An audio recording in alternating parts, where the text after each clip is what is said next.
payagan ng ICC na makapanumpa ang dating Pangulo. Sino ang mamumuno sa Davao? Pupunta kasi sa kaya tinalian yung utukuan yan. Ng ng tali. Tali ka na. Dating Pangulo, kung sakaling siya ang mananalo. Yun o, yun ko doon ka.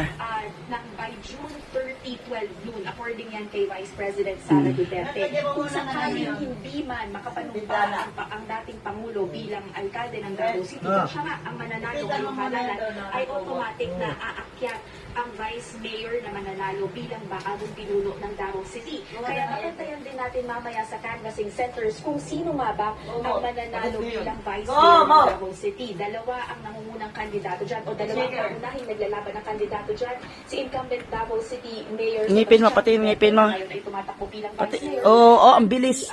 Tingin ngipin mo. Na dating kaalyado ng mga Duterte, Ngipin. ngunit ay tumiwalad na. Karen.